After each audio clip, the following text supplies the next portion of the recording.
When a quiet Georgia town wakes to the tragic death of a 9-year-old boy in a house fire, the community mourns, until investigators uncover a father's secret insurance policy, a locked bedroom door, and a plan so cold it shocks the nation. This is the chilling true story of how greed turned a family home into a crime scene. Millersville, Georgia, was the kind of town where nothing happened until it did. Richard Claremont, 42, was a second-generation contractor, known for his tough demeanor, square jaw, and booming voice that carried down the street. His wife, Nadine, was his opposite, soft-spoken, a devout churchgoer, and loved by the community for her work with children at Sunday school. Together, they had one son, Jonah, a bright 9-year-old who loved dinosaurs, drawing, and playing with a neighbor's dog. By all appearances, they were the American dream. What no one knew was that Richard's construction business had taken a massive hit during the 2016 economic slump. He lost 3 major clients in 6 months. His gambling addiction had resurfaced, and he owed tens of thousands to people who didn't send polite invoices. He was hemorrhaging cash. Meanwhile, his ego wouldn't let him ask for help or admit he had failed. So he devised a plan, one that involved the most unthinkable sacrifice. In October 2017, Richard met with a representative from Georgia Mutual Insurance. He had already taken out small policies on himself and Nadine, but now he wanted one for Jonah. "It's just in case anything ever happens," he told the agent. At first, the agent hesitated. Child life insurance wasn't uncommon, but Richard insisted on the highest payout available, $250,000. He added an accidental death rider, a clause that paid double if the death occurred under unforeseen circumstances. Nadine was reluctant. She didn't see the point, but Richard convinced her it was for college, a safety net if tragedy struck.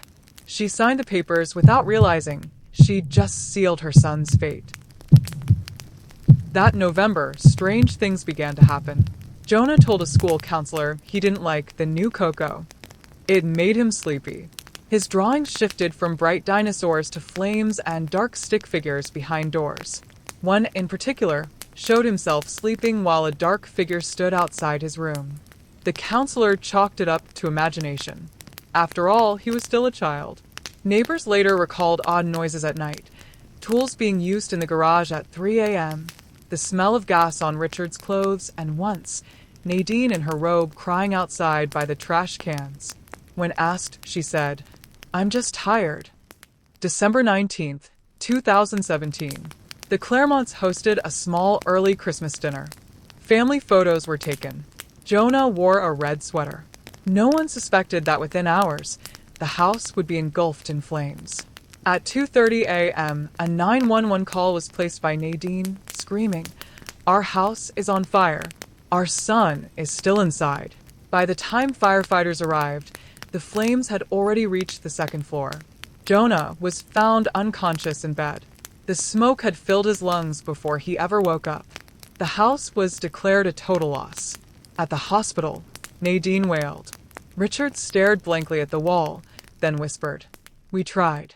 3 days after the funeral, Richard called the insurance company. "Just checking in," he said. "What do you need to get the claim processed?" This sent alarm bells off. Most grieving parents took weeks, even months. Richard had barely waited 72 hours. The insurance company began its own internal investigation. Fire investigators had already reported inconsistencies. The fire started in the garage, where accelerants were detected. The door to Jonah's room had been latched shut from the outside. Traces of diphenhydramine, a sleep aid, were found in Jonah's bloodstream. The findings were passed to local authorities. That's when Detective Samira Holt got involved.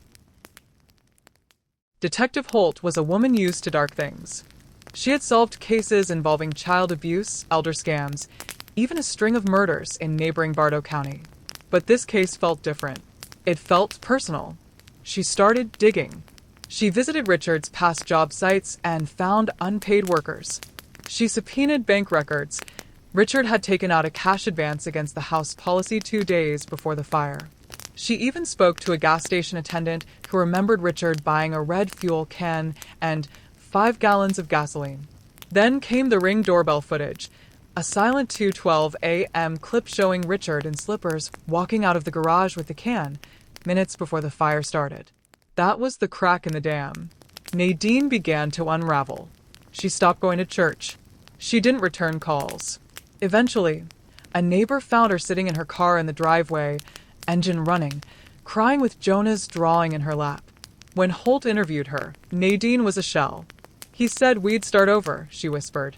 That Jonah would be okay. That we'd wake him. I didn't know he drugged him. It was the final piece.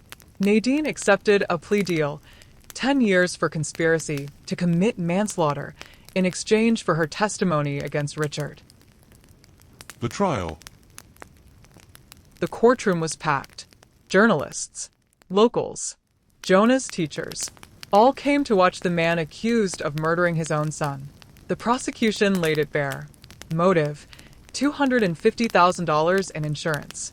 Method, drugging, arson, locking the child in. Evidence, surveillance footage, gas receipts, financial records, Nadine's confession. Richard's defense tried to claim mental illness, financial despair, and accidental negligence. It didn't hold. Nadine's testimony sealed it. She described how Richard rehearsed his grief face in the mirror, how he instructed her to scream louder when the fire started, how he had told her, "It's just smoke. He'll sleep through it. It'll be over quick." After 5 hours of deliberation, the jury returned, guilty on all counts. As the sentence of life without parole was read, Richard blinked slowly, as if finally realizing there was no payout coming, only silence. In a post-sentencing statement, Detective Holt said, "There are monsters in this world. Sometimes they sit at the dinner table with you." In 2019, Georgia passed Jonah's law, requiring stricter underwriting for life insurance on minors and mandating psychological evaluations for any child policy exceeding $100,000.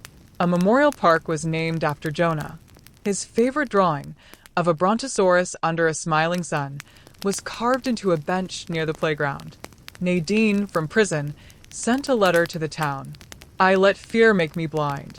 I let him do it, and I will never forgive myself." And every December, neighbors light candles along Claremont Drive, placing stuffed animals at the old lot. Not for Richard, not for Nadine, but for the boy who thought he was safe in his home, and who became the cost of one man's silence.